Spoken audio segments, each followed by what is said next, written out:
Nisso que vocês estão falando, na questão de... que a gente... Também uma questão que passa quando a gente... Essas discussões, né, que trouxeram agora, que tem até um deputado tentando fazer uma lei de regulamentação no Brasil, de uso e de responsabilidade, enfim, essas coisas das inteligências artificiais.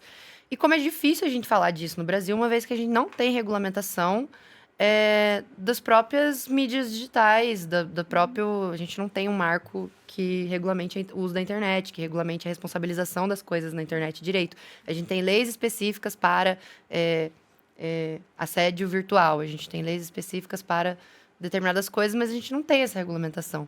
E, enfim, talvez se vocês tiverem perspectivas de como isso seria possível de ser feito, porque do jeito que eu vejo de uma forma bem pessimista.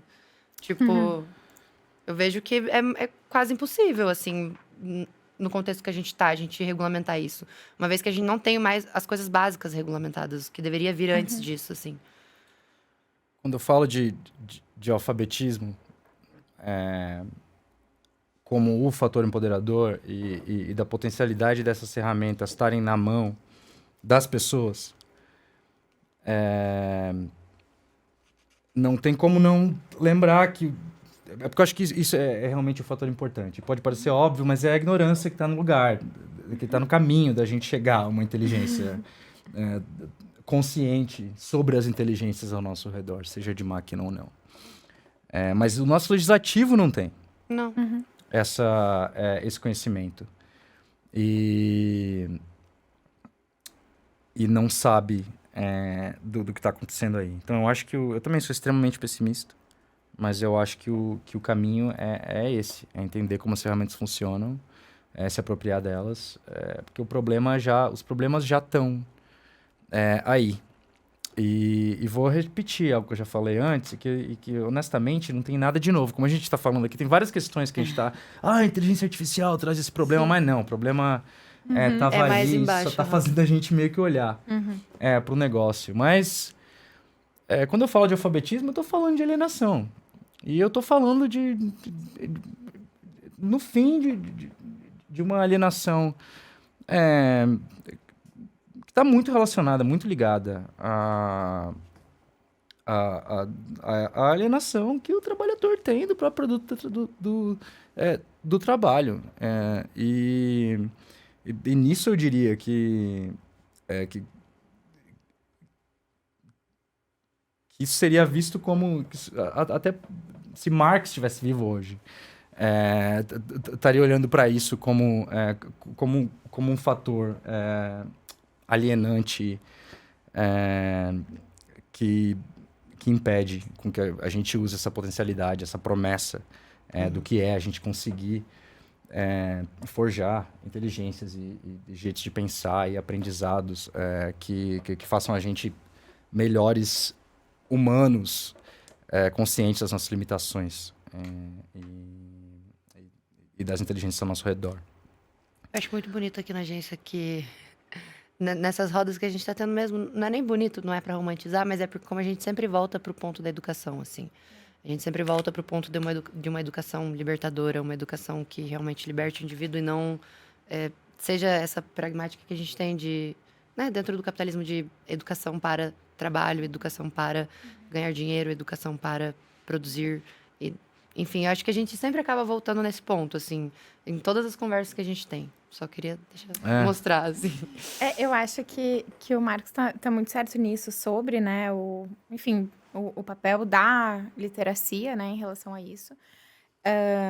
Eu acho que quando a gente fala de Brasil, a questão das literacias é muito, muito difícil, né? Realmente não tem conhecimento como é nos Estados Unidos, mas eu sei que, por exemplo, tem outros países, como alguns países da Europa, em que, por exemplo, estudos de mídia é curricular na escola, né? Então, existe uma matéria para se aprender a utilizar mídias, mas também a pensar sobre mídias, né? E aí, inteligência artificial pode entrar dentro disso, né? E aqui a gente no âmbito das escolas, essa questão fica a critério e a possibilidade mesmo dos professores, né? Muitas vezes acaba entrando dentro das matérias da disciplina de português, né? Às vezes, dos bibliotecários que trabalham nas bibliotecas das escolas, mas mesmo assim, até quando a gente está falando desse tipo de conteúdo mesmo, né, de questão, talvez, inclusive, às vezes falta, de fato, formação, né, porque, então, o professor ainda precisa de uma formação complementar à sua própria, para ele mesmo, né, fazer algo. Então, eu acho que a gente também tem um problema de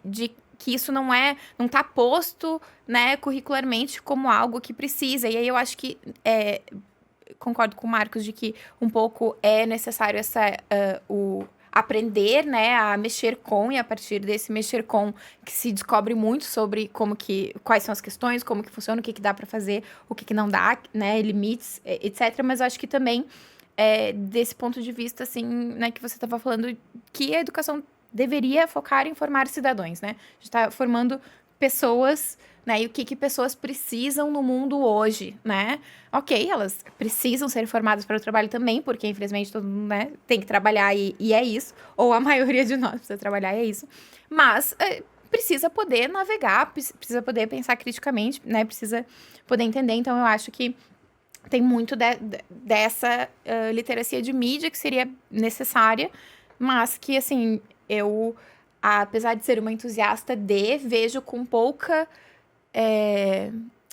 assim, esperança de que isso, de fato, vai ser um projeto de Brasil, sabe? Uhum. Eu acho que vai ser muito mais projetos esporádicos, como são hoje. Eu acho que, às vezes, muito disso é, inclusive, encarregado a universidades, né? Várias universidades têm projetos de extensão que vão nas escolas e trabalham com isso, mas é algo, assim, muito...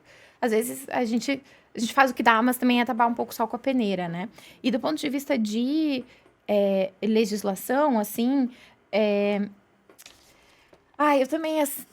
Muito necessário, porém, também, como você, às vezes, sou um pouco cética do que a gente consegue fazer, porque a gente viu a dificuldade que foi, né, tentar ali a pele das fake news, a regulação das plataformas e, né, morreu por lobby, e aí a gente fica na expectativa de quando que isso vai ressuscitar. E passa pela mesma coisa que a gente estava dizendo, mercadológica, das pessoas que detêm o poder, que são as mesmas que estão ali no legislativo, no judiciário, enfim. Exato. E eu acho também que além, assim, da gente precisar de uma força política para isso acontecer, eu acho que também precisaria ser um debate que vamos dizer assim, perpassasse toda a população, né? Eu acho que eu gosto muito do trabalho que o CGI faz aqui no Brasil, que é o Comitê Gestor da Internet, né? Inclusive, é vamos dizer assim, uma iniciativa que já tem aí muitos anos e é muito bem vista, inclusive internacionalmente, né? Essa ideia de gestão multissetorial que eles fazem, tal, sobre a internet. E eles chegaram a fazer alguns eventos de discussão sobre essa possibilidade de regulamentação de inteligência artificial, e eles costumam fazer, né, essa ideia de consultas públicas, né, de ter debates públicos para informar e depois consultas públicas. Do ponto de vista da regulação de plataforma, eles fizeram e começaram a fazer sobre inteligência artificial, então eu acho que talvez, né, o que eles tentam fazer ali como uma organização multissetorial é muito importante, mas também é um trabalho grande para se fazer, assim, vamos dizer, né, a despeito da força da entidade como uma entidade única, né? Eu acho que a gente precisaria ter esse debate informado.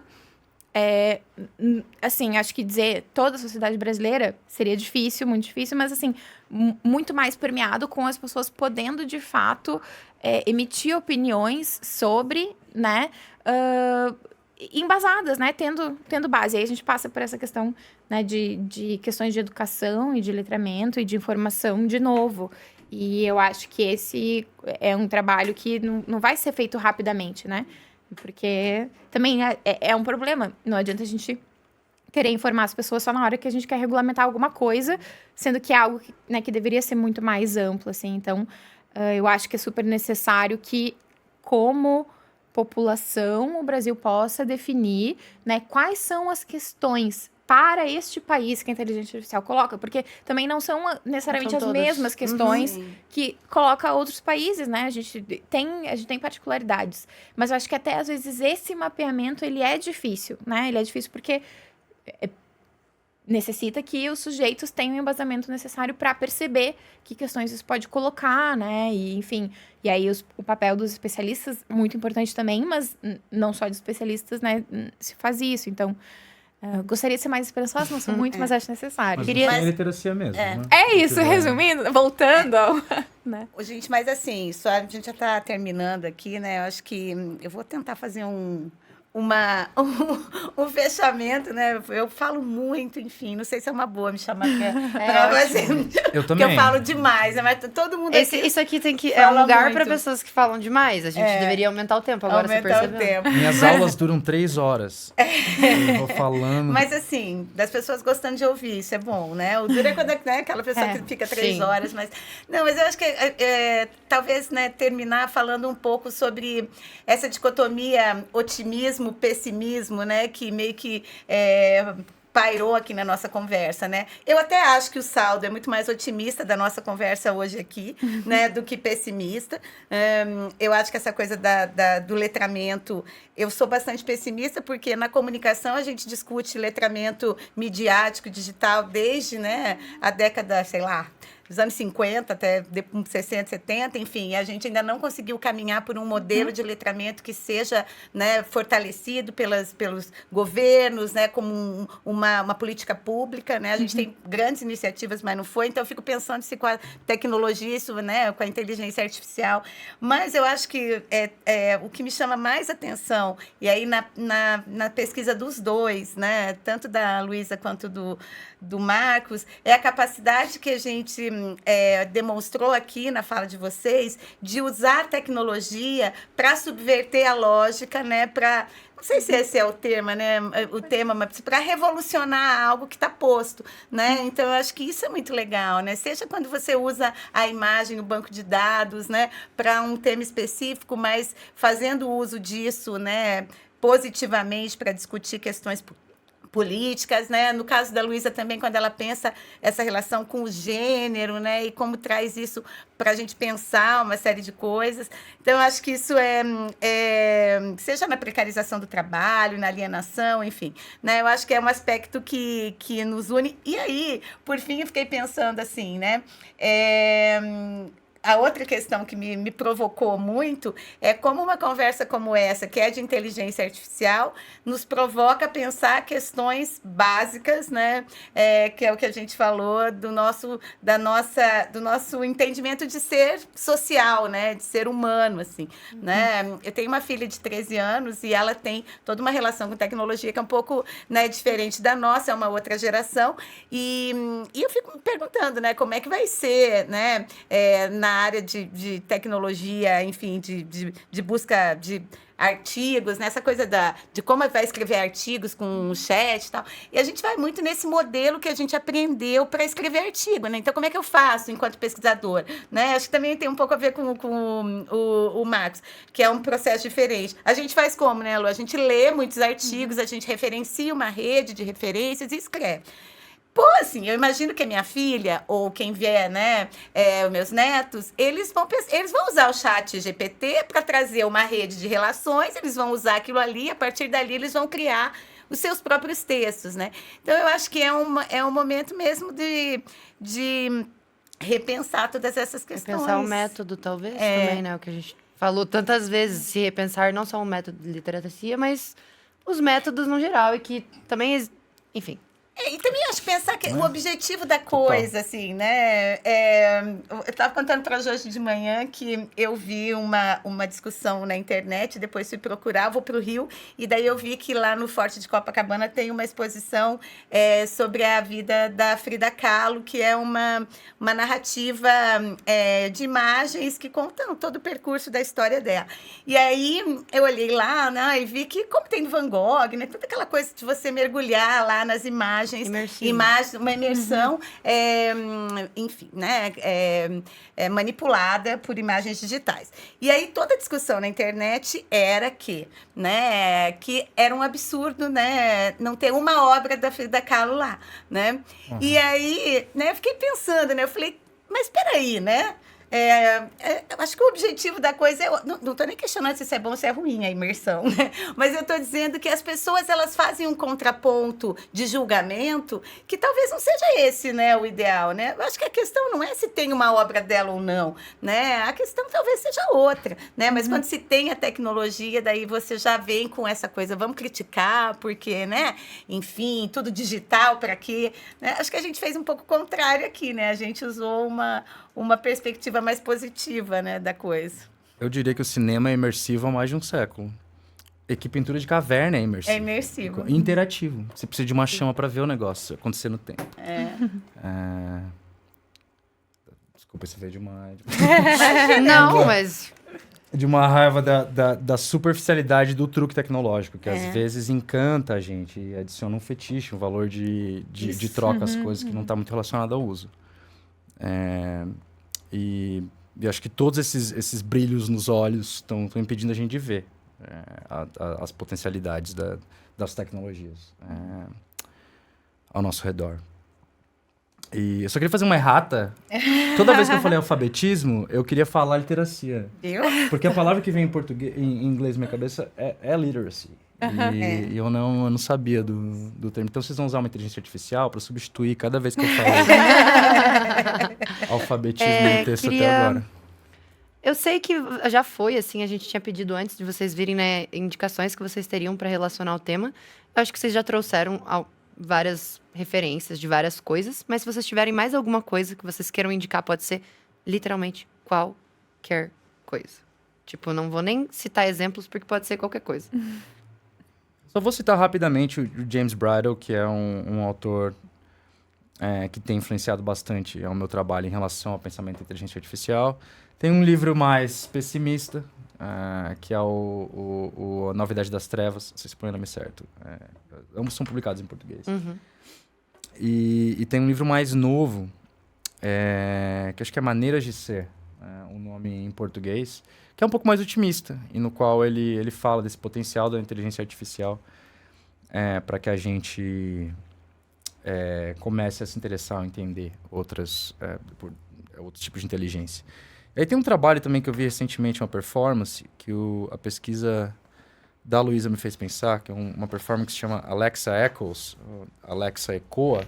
Uhum. É uma artista visual, é realmente um trabalho legal. de performance, Ai, que legal. no qual ela conta história. Ela chega em mito, conta toda uma construção social ao redor da figura de Alexa e como chega no...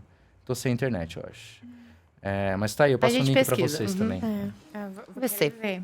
Luísa. Indicações. Então, vou dar duas indicações bem clichês.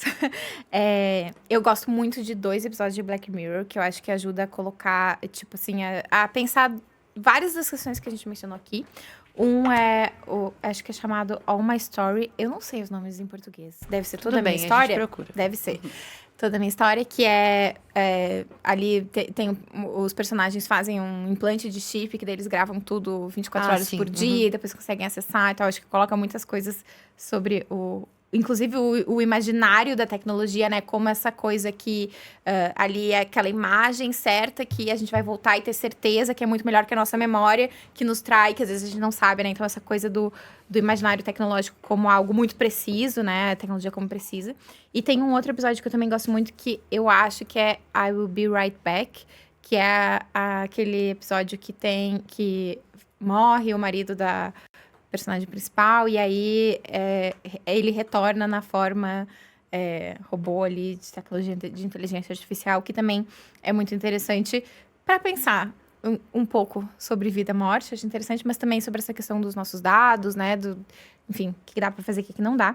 E aí, uma outra indicação que eu gostaria de fazer, que daí é uma indicação mais teórica, assim, para quem tem interesse no tema, que são os textos da pesquisadora Beatriz Fasi. Ela é uma pesquisadora italiana, mas ela trabalha hoje na Sussex University, na Inglaterra.